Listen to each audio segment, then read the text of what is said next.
guys, and welcome back to another part of Let's Play Metroid 2 Return of Samus. And you might be seeing that there's some difference in how the game looks, and that's because I decided that I would actually play this on the emulator that I have on my Wii, since it's homebrewed and everything. And I wanted to do that so I could use my new mic and, just not have the annoying buzzing in the background and all that good stuff. So you won't see color anymore, but honestly, I think that's okay because this shows, that this is how the game was originally intended for people to see and play. So I'm perfectly fine with playing it in black and white. I mean, it is a little awkward because you can't see the red doors and the lava and everything. But I mean, I don't even think this game really has like true color in it. I mean, I think if you played it on a Game Boy Color, the Game Boy Color, or if you even played it on the Game Boy Advance, I think either of those two will add like its own custom color or something that's in there. But as far as I know, emulators cannot add color to this game for some reason. I guess that it's just kind of too complex for the emulators. And that even goes for this one on the Wii, which is a VBA GX or something like that, the one that I'm using. But in order to use it, you have to have a homebrewed Wii, and I'm not even going to go into that or talk about that. And honestly, if anyone has a problem with me homebrewing my Wii, it's not really that bad, because this actually is just kind of like playing a Game Boy game on the Nintendo Game Boy Advance connector thing. I actually used to have one of those, but I don't know. I guess I lost the disc after a while, and I had the little black part that goes onto the bottom of your GameCube. I actually had that for basically the entire life of my very first GameCube. But I had lost the disc like a few years before I actually got rid of my very first GameCube. So that kind of sucks. But and it was really good. I mean, I'm pretty sure you can still find them on eBay and stuff. And I really recommend that if you want to play Game Boy games without looking for an old Game Boy, or basically if you just like playing games legit and not on emulators, and you don't have a Game Boy Advance or anything, you could find one of those GameCube connector things. But anyway, so let's talk about the game now. What we're doing here is there's like this break where you go down and it leads to like some forks, and there's 3 Metroids down in this area, and this is like the most that we've seen in a cluster so far in this game. But it definitely won't be the most packed that we see, because I'm pretty sure eventually you just fight like tons of Metroids in like the same room. But I'm not sure. I don't really remember a lot about this game, to tell you the truth. I mean, I did a practice run of it not too long ago, but that was like about in the middle of last month. And there we go, we get an earthquake, indicating that we've killed enough Metroids to move on to the next area. And that's what we're going to do. So a good plus to recording this on my Wii, so it kind of ends up being like a console LP. And wait, did that thing just like disappear since I froze it? That's really cool. Wait a sec. Can I do that again? I wonder if every enemy does that. If you like freeze them, if they just like disappear or something. So that's what it seems like. Oh, dang it. I'm taking a ton of damage. It's kind of stupid, but I think we're going to go through that one room that had the energy ball in it. Anyway, what was I talking about there for like the last... Oh, yeah. A good thing to do in this on a console, or on the Wii, is that I can actually like have a map pulled up so that things are a little easier. I mean, just like with the original Metroid and that LP, I actually did take notes, like on my playthrough. Like I basically created my own like mini guide with just like random notes, and these are like these notes say like go to the room at the top left or grab missile expansion number whatever and stuff like that. So it's not like I just completely wrote an entire guide for me to use. I just kind of took like very vague notes, but I can actually use um, a map to actually help me on my way. And there's a really good map that I found on gamefaqs.com, and I'm actually gonna like put a link to that in the description, so that if you ever decide to play this game, you can look at that map. And people who make maps for this game and the original Metroid are actually really cool because there were no original overworlds or maps or anything for the first two Metroids since they were NES games. And people who just kind of improv those maps are really cool because that could be a slightly difficult thing to do. So anyway, I am kind of using I'm kind of depending on a map to kind of show me where I gotta go along with my notes. But yeah, so let's okay, now we're actually gonna head back to the beginning area because now that we killed 4 Metroids and caused an earthquake, we can actually go to the next area, which was another area that was previously blocked by lava. And as you can see, when we came through this room the first time, there was actually lava in these little like holes where these shoot leeches are coming out of. And so that can kind of show that the lava is down. So if you were just playing this game blind and you killed those Metroids and saw the earthquake, you could come through here and be like, oh, okay, there's no lava here. That must mean that there's no lava in this room too, that I can actually go down. And you can. So I haven't really been paying attention to new enemies and stuff, but I don't think there's actually anything that we've seen new so far. At least not for a while. Anyway, this music again. I really just want to spend like a minute singing along to it, but I can't do that because I'm recording this with my capture card, which means that if I did that, the audio would be off sync and it just wouldn't be very nice. So, but I actually made up some lyrics to the song to my head, and they're really stupid too. I mean, they are kind of catchy. Like, whenever I am just playing this game or listening to the song, I just start singing along with my lyrics. But I think they're really stupid, and people will probably think they're really stupid too. But yeah. But that's just because, you know, I really like this song, and it's like always in my head for some reason. Oh, lava. This is actually going to be the next area that we go to, but this time we have to kill 8 Metroids to move on, which is a lot. And I think at least one of these Metroids that we're going to have to kill to move on to the next area is going to be the next form of Metroid. So that's going to be loads of fun, because the next evolved form of a Metroid is actually a very annoying thing to fight, because they just, you know, are crazy.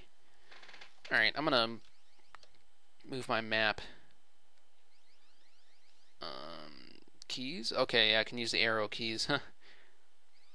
Alright, so the next area of the game is actually fairly big, and we are gonna fight a couple of the next form of Metroids in this next area, as I just saw.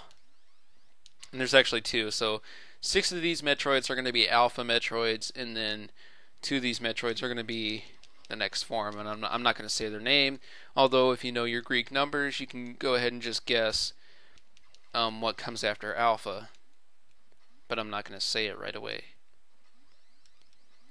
So, ooh, spikes! No! They do 8 damage, and they're on the ceiling, so they're not really a threat. these enemies right here. These things can be pretty annoying because if you step, well, they're harmless basically. They don't do anything, but they can take you into the sand, which is kind of weird. And you have to like shoot and bomb your way out. But look at the top of them. I'm not even gonna say what they look like. Just use your imagination. They're just so round and perfectly shaped. Yeah. Let's just not talk about that. Anyway, more Galrogs or Galrons or whatever. I think they're Galrons. Oh! And then we got an Alpha Metroid. Oh, and by the way, the things that we just saw in the previous room, those are called Septogs. You know, a pretty weird name actually, because they don't look like what a Septog would sound like. It looks like, I mean, I don't even know what a Septog would look like. But anyway, oh, and these guys are Senjus.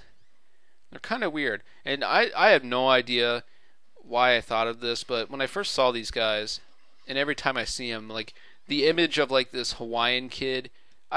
This sounds so stupid, but this image of like a Hawaiian kid that I saw at my school one time just pops into my head. It's so strange.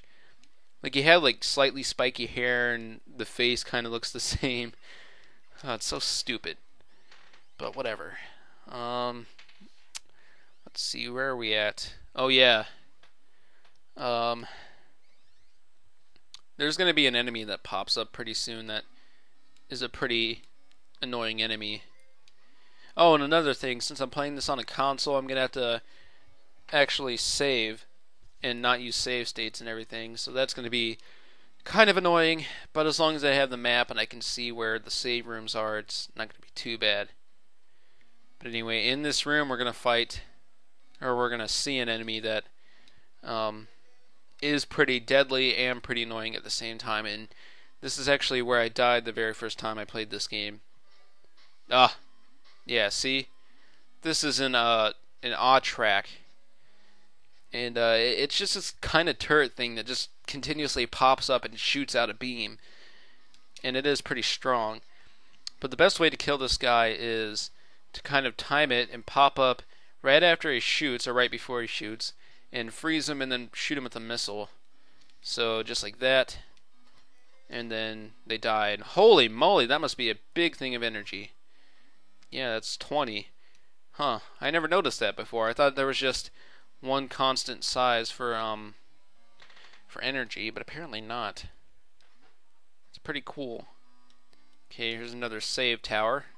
It's not like we just passed one like a couple seconds ago, but whatever. I guess they put that there to kind of like, if you survive the odd track, you would be like, oh yeah, I could save and I won't have to kill it again. But then when you actually go back in that room, you do have to kill it again. Okay, let's see, 14 minutes. Not too bad. We can go ahead and get some more missiles real quick. What's in this room? Oh yeah, I think there's water in this room. And this stuff right here, which is strange. It looks like the stuff in Super Metroid that you see in Torian, like when you're getting close to the Metroid. That's what this stuff looks like. But unlike that stuff, this stuff actually damages you. And the stuff in Super Metroid just kind of is blocking your way. But anyway, okay, here's a missile expansion up here. And we're up to 7. And I said before that there was only 20 missile expansions in this game, but there's actually 22 because the max you can get is 250. So, 200 missiles, or you start out with 30 and then you get 220 throughout the game. So, yeah. Let's keep going to the bottom. And I think you actually have to fight an Alpha Metroid in the skinny room. Either that or it's in another area. But I think it's in this one. Yep. But this one, if you just keep jumping, lure him towards you and then just keep jumping in this area, you can kill him pretty easily. And none of these Alpha Metroids are really that bad. In fact, Metroids don't get bad at all until you actually get to their later forms.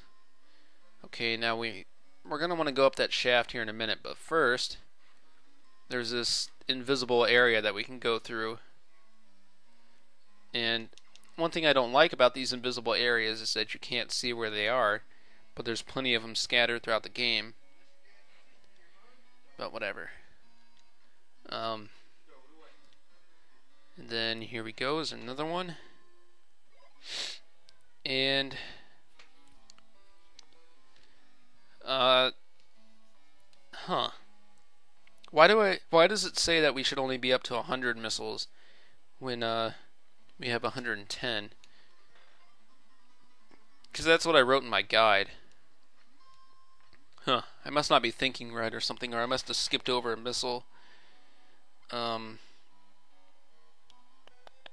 yeah, okay, I could see that I messed up on the number. Alright, yeah, so you should be up to 110 missiles at this point, which is actually not halfway there, but pretty close.